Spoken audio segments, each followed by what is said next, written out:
जोड़ासांको विधानसभा क्षेत्र से तृणमूल कांग्रेस के उम्मीदवार विजय उपाध्याय के समर्थन में आज शाम वार्ड नंबर 42 के झगड़ा कोठी इलाके में एक भव्य जनसभा का आयोजन किया गया। इस सभा में स्थानीय लोगों की भारी भीड़ देखने को मिली और पूरे इलाके में चुनावी उत्साह का माहौल बना रहा। इस कार्यक्रम में वार्ड नंबर 42 के काउंसिलर महेश शर्मा, वार्ड 42 की वरिष्ठ टीएमसी नेता और पूर्व नेशनल फुटबॉलर अयाज अहमद खान खास तौर पर मौजूद रहे। उनके अलावा टीएमसी महिला नेत्री अनिला खान समेत सैकड़ों की संख्या में पार्टी कार्यकर्ता और समर्थक इस जनसभा में शामिल हुए। सभा के दौरान नेताओं ने क्षेत्र के विकास कार्यों और तृणमूल कांग्रेस की उपलब्धियों को लोगों के सामने रखा और आगामी चुनाव में पार्टी को समर्थन देने की अपील की। वक्ताओं ने कहा है कि जोड़ासांको क्षेत्र में विकास की गति को बनाए रखने के लिए विजय उपाध्याय को भारी मतों से जिताना बेहद ही जरूरी है। इस अवसर पर अयाज अहमद खान ने अपने संबोधन में कहा है कि इस बार भी पूरा बंगाल दीदी के साथ मजबूती से खड़ा है और ठीक उसी तरह जोड़ासांको की जनता भी विजय उपाध्याय के साथ कंधे से कंधा मिलाकर खड़ी है। उन्होंने कहा है कि लोगों का भरोसा तृणमूल कांग्रेस पर लगातार बढ़ रहा है और यह समर्थन चुनाव के नतीजों में साफ तौर पर नजर आएगा। जनसभा के दौरान कार्यकर्ताओं में खासा जोश देखने को मिला और ममता बनर्जी जिंदाबाद तथा विजय उपाध्याय जिंदाबाद के नारों से पूरा इलाका गूंज उठा। नेताओं ने अंत में सभी कार्यकर्ताओं से घर घर जाकर लोगों से संपर्क करने और पार्टी के पक्ष में माहौल बनाने की अपील की ताकि आगामी चुनाव में तृणमूल कांग्रेस एक बार फिर से बड़ी जीत हासिल कर सके। बहुत बढ़िया माहौल। बड़े बड़े नेता यहाँ पहुँच रहे हैं, कह रहे हैं कि भाजपा की सरकार में टीएमसी की बात बोलबाला नहीं रहेगी। 221 में ये लोग आए थे तो बोल रहे थे 200 पार मोदी जी और अमित शाह जी बोल रहे थे ना, 100 भी नहीं पहुँच गए पाए, 77 पे अटक गए। उसमें 12 आदमी भाग के टीएमसी में आ गए। ठीक है ना, इस बार वो बोल रहे सरकार बनेगी, आम के नहीं बोल पा रहे हैं। यहाँ कोई नहीं है टक्कर में, जमा पड़े होते यहाँ ममता बनर्जी योगी आदित्यनाथ अपना बुलडोजर लेकर पहुँच रहे हैं यहाँ पे। सुनिए, ये पश्चिम बंगाल की धरती है, यहाँ बुलडोजर नहीं चलेगा, यहाँ सांप्रदायिकता नहीं चलेगी। ये रामकृष्ण परमहंस की धरती है, ये स्वामी विवेकानंद की धरती है, ये नजरुल की धरती है, यह ईश्वरचंद्र विद्यासागर की धरती है, ये रविन्द्रनाथ टैगोर की धरती है। यहाँ सांप्रदायिकता का कोई स्थान नहीं है। हिंदू मुस्लिम करने से यहाँ कोई लाभ नहीं है।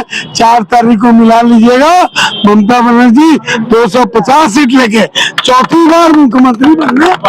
बीजेपी उतर गई है, मुद्दा नहीं रहा। वो तो उनसे पूछिए, वो बताएंगे। सांप्रदायिकता यहाँ नहीं पनपेगी, हम बता दिए आपको। देखिए, टीएमसी का माहौल बहुत बढ़िया है बड़ा बाजार में, क्योंकि हमने 4 साल पहले बीजेपी को यहाँ हराया और हमारे काम का असर आप होने वाले 29 तारीख को विधानसभा में दिखाई देगा। उसका असर 22 और 23 पर ज्यादा पड़ेगा। बीजेपी में विजय ओझा को उतारा है, एक तरफ विजय उपाध्याय है, तो किनका विजय होगा 4 तारीख? विजय तो उन्हीं का होता है जो काम करते हैं। हमारा विजय उपाध्याय काम किया है और विजय ओझा यहाँ काम किया होता बीजेपी के पार्षद लोग तो महिला शौचालय 15 साल पहले बन जाता। वो लोग ने महिला शौचालय नहीं बनाया, हमने महिला शौचालय बना के दिखा दिया कि हमारी काम करने की इच्छा है। अभी ये जो नुक्कड़ सभा हुआ है मस्जिद के सामने हुआ है, लेकिन बीजेपी जो है कह रही है कि हमारे यहाँ उत्तर प्रदेश में मस्जिदों में अजान बंद करा दिए, यहाँ भी टारगेट। देखिए, हम आपको बता दें, बंगाल में भालोबासा है। ये भालोबासा का मतलब ये होता है कि हर आदमी आपस में प्यार करता है। उसी का मतलब है यहाँ पर ईद भी बनती है, महाशिवरात्रि उत्सव भी बनता है और सब मिलकर बनाते हैं।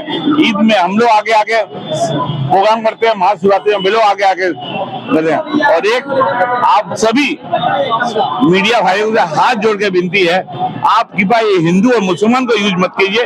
हम इंसानियत है, इंसानियत को रहने दीजिए। प्रधानमंत्री अमित शाह जी कह रहे हैं कि जैसे आपके नाम जैसे जो लोग हैं महेश शर्मा, ये खौफ में है, डरे हुए हैं बिहार में। हेलो, कोई डरा हुआ नहीं है। हम तो दिल जीतने वाले हैं। अगली बार चुनाव जीते हैं, इस बार हम दिल जीतेंगे, ये हमारा वादा है। क्या मैसेज देंगे? मैसेज यही देंगे, 29 तारीख को सब मतदान करेंगे और 4 तारीख को फल आप बताएंगे हमारा। टीएमसी प्रत्याशी जीत रहे हैं। देखिए, हम आपको क्या बोले, 29 तारीख को हम लोग अपना काम करेंगे, 4 तारीख को आप अपना काम कीजिएगा। लेकिन भाजपा का दावा है कि बंगाल के अंदर भाजपा की सरकार बनने आपको इस मीडिया के माध्यम से मैं बोलना चाहता हूँ, आप ये बात बोलिए, यदि मीना जी पुरोहित और विजय ओझा और उसके पहले जो 5 साल पार्षद था वो 15 साल का हिसाब दे दे और मैं 5 साल का हिसाब दूंगा। यदि मैं उसके अंदर चुनाव नहीं जीता तो मैं वोट अपना बीजेपी के पक्ष में दूंगा। तो बोलिए कि वो टीएमसी के पक्ष में वोट देंगे। लेकिन एक और सवाल, आपने एक लेटर जारी किया है कि 4 साल में आपने कितना काम किया अपने वार्ड में, तो क्या आपने काम पर भरोसा है? काम का भरोसा है, पूरा भरोसा है, 100% भरोसा है। 99% मेरा, 1% ऊपर वाला का। तो आपने क्या काम किया है 42 वार्ड? वो तो आप पब्लिक को जाके देखिए, हम बोलते नहीं है दिखता, मेरा काम बोलता नहीं है दिखता है। वो आप जाके देखिए, महिला शौचालय से लेकर बैंकेट हॉल से लेकर ड्रेनेज का लेकर पानी, वो आपको काम दिखाई देगा, बोला नहीं जाता। स्ट्रीट कॉर्नर मीटिंग है ये, हम लोग ऑलरेडी 3 रैली कर चुके हैं अपने कैंडिडेट को लेकर, और ये दूसरा स्ट्रीट कॉर्नर मीटिंग था। माहौल आप देख सकते हैं, लोगों में कितनी उमंग है, कितनी भीड़ है, लोग में कितना जोश है। और रिजल्ट का तो कोई बात करने की जरूरत ही नहीं है। ममता बनर्जी फिर एक बार, चौथी बार टीएमसी की सरकार बनकर चीफ मिनिस्टर बन रही है। और जोड़ा साकू में विजय उपाध्याय जी, वो किसी नाम के मोहताज नहीं है, किसी जमीनी स्तर के नेता है। वो 40-50 साल से राजनीति कर रहे हैं, शायद मैं जब से पैदा नहीं हुआ तब से राजनीति कर रहे हैं। और हिंदी भाषा भाषी के लोग हैं, और ममता बनर्जी जानती है कि जोड़ा साकू में किस कैंडिडेट को देना था जो जीत सकता था, तो उनके हिसाब से उन्होंने कैलकुलेशन करके विजय उपाध्याय को दिया। और विजय उपाध्याय जी हमेशा लोगों के बीच में रहते हैं, लोगों के काम करते हैं। और इस बार जोड़ा साकू में जितने 11 वार्ड है और उनके जितने कार्यकर्ता है, उन्हें पिछले बार हमारे विवेक गुप्ता जी ने 12,000 वोट से जीता था। तो हमारे टारगेट है कम से कम ट्रिपल मार्जिन होना चाहिए।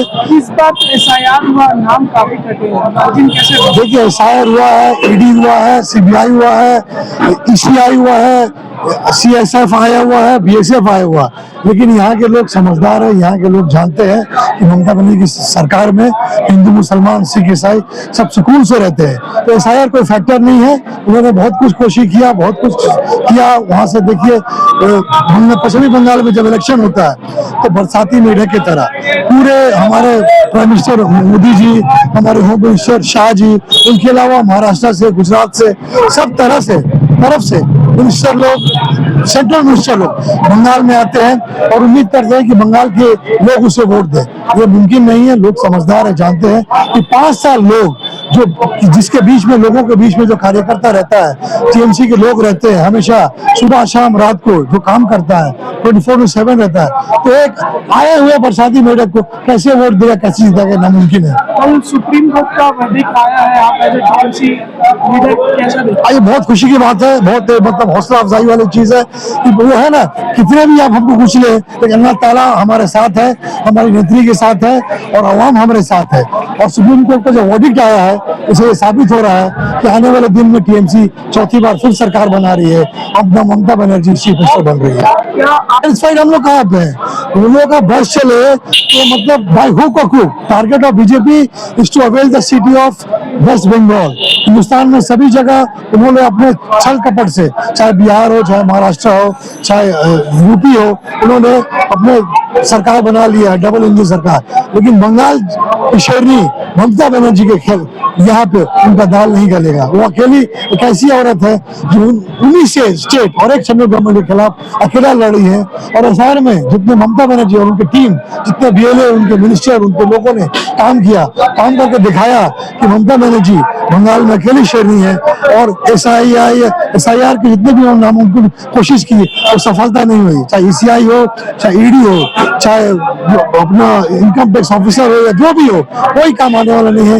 यहाँ के लोग अमान पसंद लोग हैं, समझदार है, पढ़े लिखे लोग हैं। वो नहीं चाहते हैं कि एक ऐसा राजा यहाँ पे बैठे जो बोले तुमको क्या पहनना है, क्या खाना है, क्या पढ़ना है, क्या सोचना है। तो ये हम नहीं चाहते। यहाँ पे हिंदू मुसलमान सिख सब एक जगह से रहते हैं, एक हिसाब से रहते हैं। और ईद में हम हिंदू के घर जाते हैं, हिंदू हमारे घर आते हैं, और पूजा के टाइम हम लोग मुसलमान हिंदू के घर जाते हैं, एक सब तरह बनाते हैं। बोला ये बात, वो लोग तो सिर्फ जुमलाबाजी करते सिर्फ बोलते हैं। पूरे हिंदुस्तान में, पूरे दिल्ली में माफिया है, पूरे यूपी में माफिया है, पूरे बिहार में माफिया है, महाराष्ट्र में माफिया है। बंगाल में अगर माफिया होता तो ममता बनर्जी की सरकार इस तरह पुख्ता नहीं रहती। ममता बनर्जी हमेशा लोगों के बीच में रहती है, लोगों का काम करती है, और उनका काम है सिर्फ जुमलाबाजी करना, उनका काम है बोलना। लेकिन यहाँ के लोग कान बंद करके चुपचाप बैठे हुए, कान में तेल डालकर। और 29 तारीख को और 23 तारीख को जो वोट होगा, उसका आने वाला हिंदुस्तान में इतिहास होगा, याद रखेगा। और 4 तारीख को आप देखिएगा कि ममता बनर्जी की सरकार फिर एक बार कम से कम 230 से 35 सीट हम लोग आ रहे हैं इंशाल्लाह। आप देख सकते हैं लोगों में जो हुजूम है, जो उमड़ है, ये बहुत मीडियाबाजी हो रहा है, बहुत कुछ हो रहा है, बहुत कुछ बोला जा रहा है, नेगेटिव बोला जा रहा है। लेकिन लोग फैक्टर है, लोग वोटर क्या वोटर क्या करेंगे? वोटर बार बार मैं कह रहा हूँ कि लोग यहाँ पे समझदार है, पढ़े लिखे हैं, अमन पसंद लोग हैं। वो नहीं चाहते कि नाइतफाकी हो, तो झूठ झमेला हो, हम सुकून से रहे यहाँ पे। तो वोटर फैक्टर है, और वोटर ने फैसला कर लिया है कि पूरी झोली भरकर पूरे हिंदू मुसलमान सिख ईसाई वोटर, इसलिए वोटर की बात नहीं है यहाँ पे। हर वोटर, हर कौम के वोटर, हर प्रांत के वोटर, हर जात के वोटर ममता बनर्जी को वोट देकर फिर एक बार चौथी बार चीफ मिनिस्टर बनाएगी। काफी मतलब ये सेंसिटिव मामला है। ये मोदी जी या योगी जी या शाह जी ये नेगेटिव बातें कैसे ही करते रहते हैं, तो उनका कहने से होने वाला कुछ नहीं है। ये सब नेगेटिव कह के तो अपना और बैकलैश हो रहा है। लोग जानते हैं, आज मौलाना को बोल रहे हैं, और पुरोहित को बोलेंगे, और सप्रीश को बोलेंगे, कि गुरुद्वारा को उनको जो प्रेसिडेंट है उनको बोलेंगे। तो यहाँ के लोग जानते हैं कि हमें ऐसे लोगों को दूर रखना है और ममता बनर्जी सरकार को बनाना है। वोट के लोगों को मैसेज ये देना है, चाहे हिंदू चाहे मुसलमान, जिस सुकून से आप यहाँ पे रह रहे हैं, फिर एक बार अपने वोट को वेस्ट नहीं करें। बड़ी जिम्मेदारी से सवेरे वोट तृणमूल कांग्रेस कैंडिडेट विजय पाठक को वोट देकर कामयाब करें, और ममता बनर्जी के हाथ को मजबूत करें। और कॉमनवेल्थ फोर्सेस को, जो कॉमनवेल्थ फोर्सेस है, बीजेपी फोर्सेस बंगाल में, उन लोगों का एंट्री बंद करें। जोड़ा साकू से रिजल्ट क्या है कि अभी का जो हम लोगों का मीटिंग से ये साबित हो चुका है कि यकीनी विजय पाठक की जीत होगी, यकीनी विजय पाठक की जीत होगी। और ये एक जमीनी लीडर है जिनको यहाँ के हॉकर लोग भी जानते, क्योंकि आज से 20 साल पहले ये हॉकर यूनियन लीडर के लीडर भी थे। इसलिए यहाँ के जो मजदूर है, हॉकर है, जो जमीनी लोग हैं, विजय पाठक की अपना खुद पहचान है। हम लोगों को तारीफ करके कोई फायदा नहीं है। बीजेपी सरकार इसमें बहुत घोटाला किया, मगर वोट काट सकता है, मगर दिल के अंदर जो नाम है वो नहीं काट सकता। इसलिए कम बसमत में जिसमें भी इस बार टीएमसी की सरकार बनेगी, और हमारे जो जोड़ा साकू के विधायक हैं विजय पाठक, यकीनी उनकी जीत होगी। हार जीत तो होता है, फुटबॉल का रिजल्ट भी 1 गोल का भी होता है, 5 गोल का भी होता है, मगर जीत यकीनी इस बार ममता बनर्जी की होगी।